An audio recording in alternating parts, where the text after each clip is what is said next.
A travel writer once wrote, "Lyme is full of painters and pictures.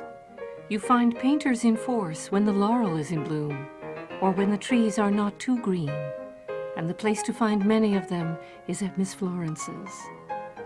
The place called Miss Florence's was the Griswold boarding house located in the Connecticut village of Old Lyme, a quaint New England town located where the Connecticut River flows lazily into Long Island Sound.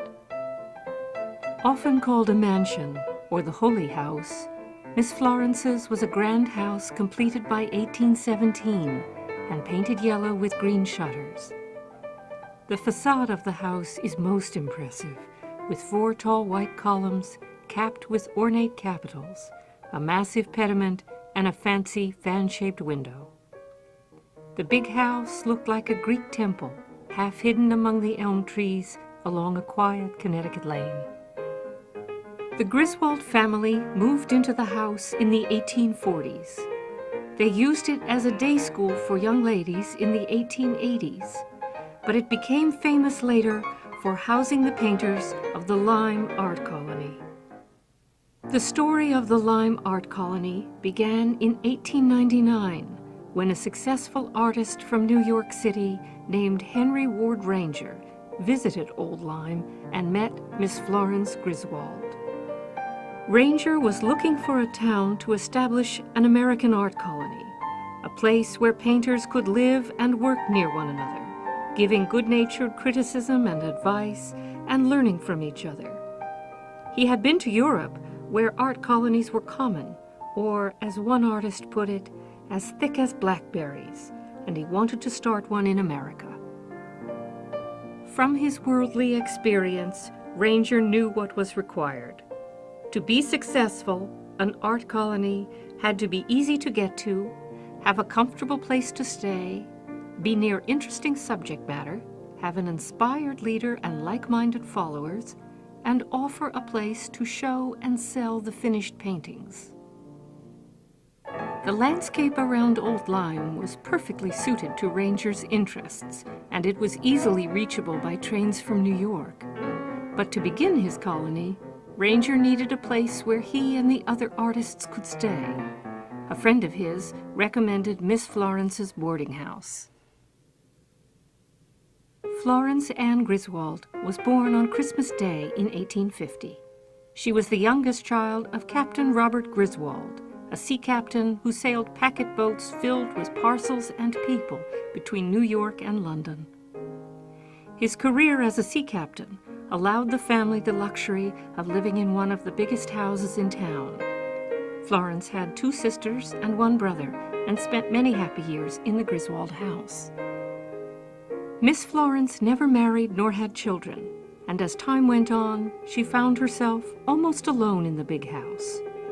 She surrounded herself with friendly cats and 2 or 3 servants to help her cook, clean, and do chores around the house.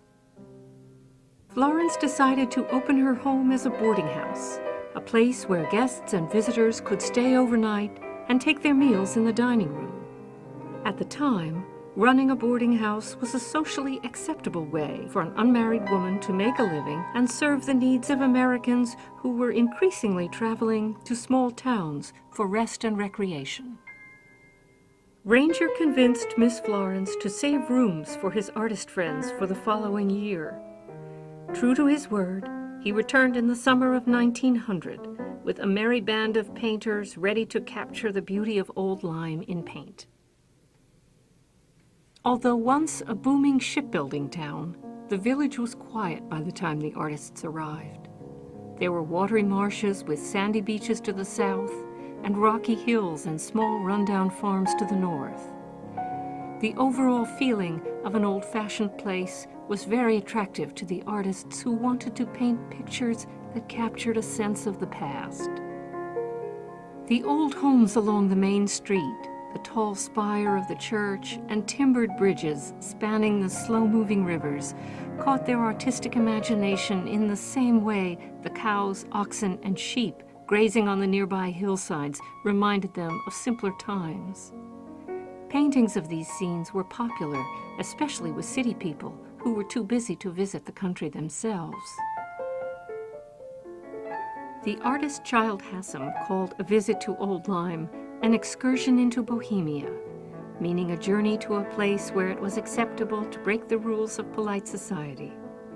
Indeed, Miss Florence's was a place where artists could be high-spirited, with jackets off and sleeves rolled up, free to enjoy the pleasures of life. In Hassam's words, just the place for high thinking and low living. For most artists, this excursion to Bohemia, or Old Lyme, began in the hustle and bustle of New York City, one of the fastest-growing cities at the end of the 19th century. It was a place of tall buildings, crowded streets, and trains billowing black smoke and soot into the air.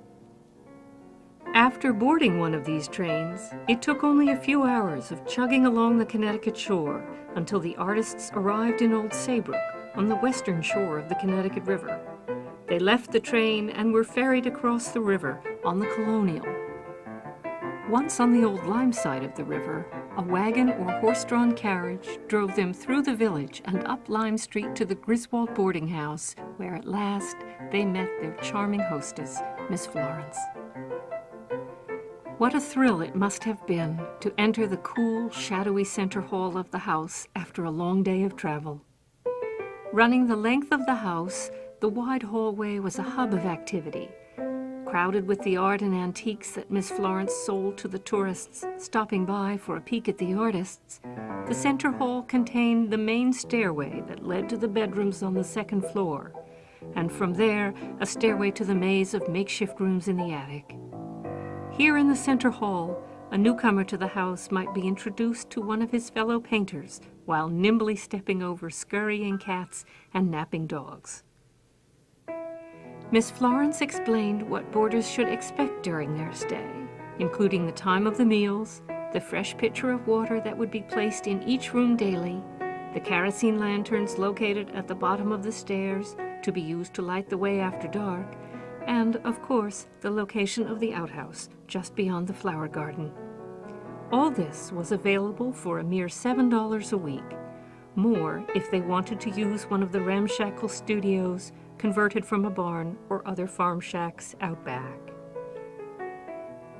At last, she delivered the artists to their assigned rooms, where they unpacked their suitcases and trunks of art supplies and collapsed on the bed, weary from a day of travel. This was their home away from home for a week or a month, or however long they decided to stay with Miss Florence and the Lyme Art Colony. Art colonies in the countryside became popular throughout America at the turn of the 20th century, with its revived interest in painting nature and landscape. Instead of working in their city studios, artists wanted to paint en plein air, or out of doors in the country, directly in front of their subject, whether it was a cow standing in a farmer's field or pink mountain laurel ablaze in bloom beside a river. Special tools and paints were created to help the artists work outside.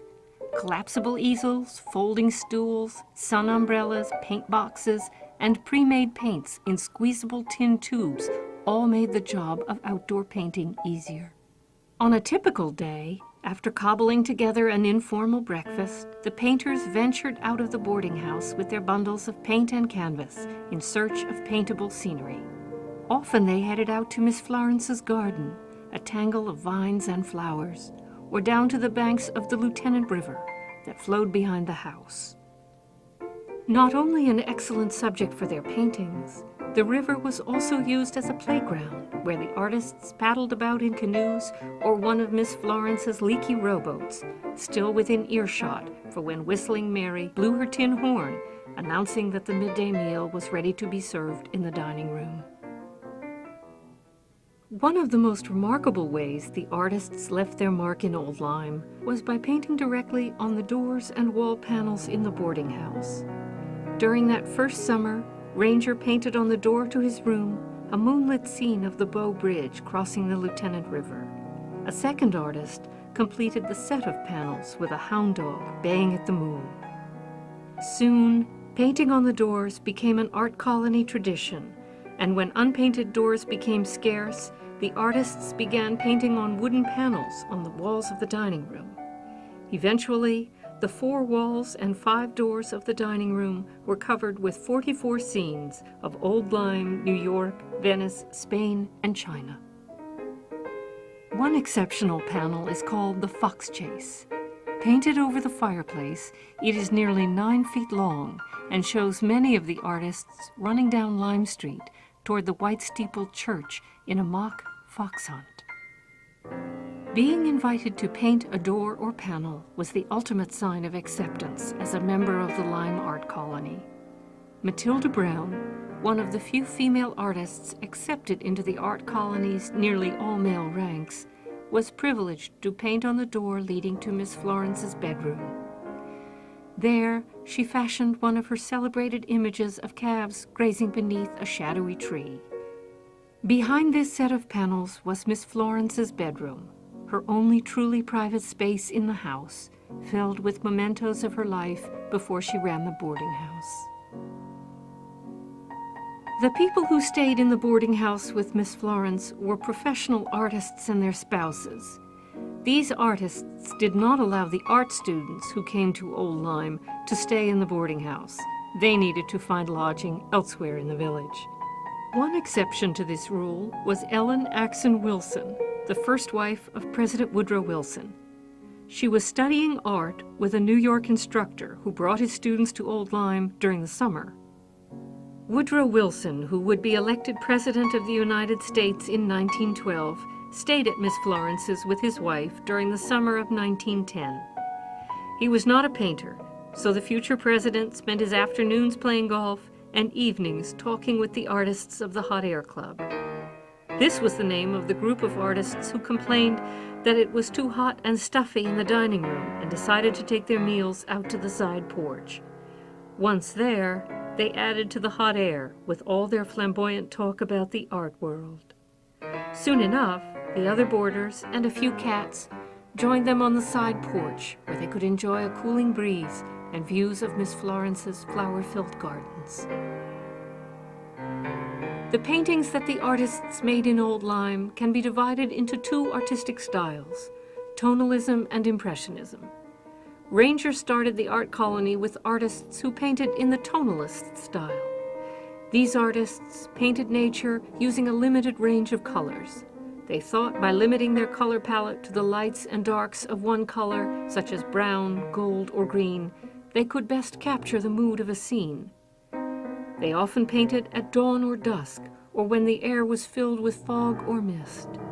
Because their paintings are often dark, some people teased them, calling them the baked apple or brown gravy school of painting. Others thought their moody canvases were poetic and full of mystery. The painter Child Hassam, probably the most famous artist to come to Old Lyme, introduced Impressionism to the colony. He had spent time in France where the style originated. In both France and America, Impressionists painted with bright colors that they applied to the canvas in bold strokes that were plainly visible.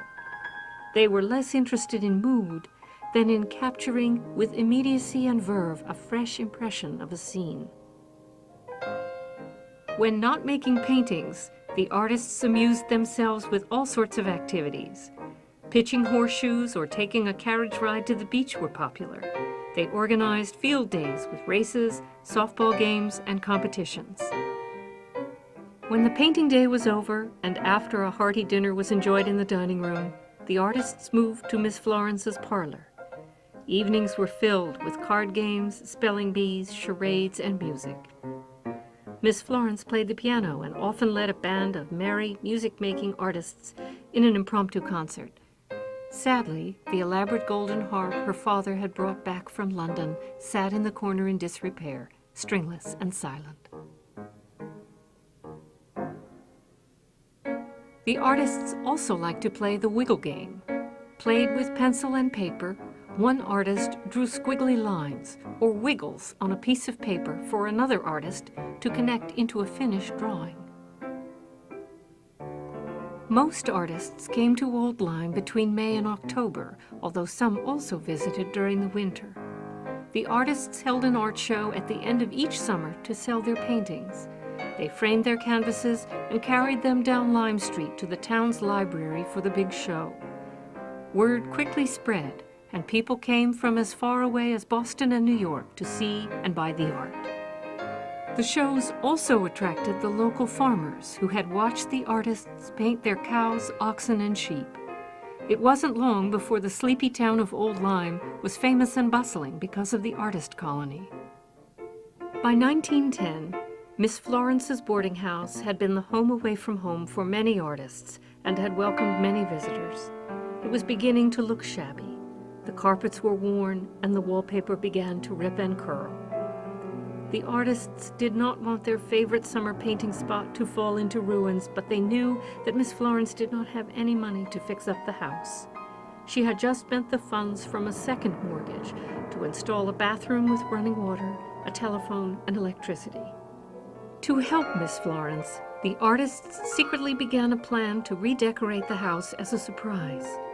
They sent her away for a few weeks, and while she was gone, the artists worked together day and night, cleaning and decorating the main parts of the old house. They replaced the dirty carpets, hung new wallpaper, and fixed her broken furniture. When she returned home, she was very surprised to find the boarding house looking so fresh and new. The artists kept coming to stay with Miss Florence into the 1930s. They eventually built an art gallery next to her house for art shows, and she became its first manager. Before she died in 1937, surrounded by artist friends and her favorite cats, she said to a newspaper reporter, "So you see, at first the artists adopted Lyme, then Lyme adopted the artists, and now Lyme and art are synonymous."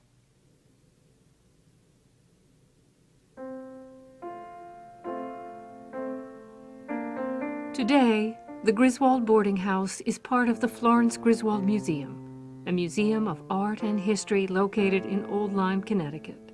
It is dedicated to the inspiration and education of a diverse audience on Connecticut's art, history, and landscape, with special emphasis on the Lyme art colony.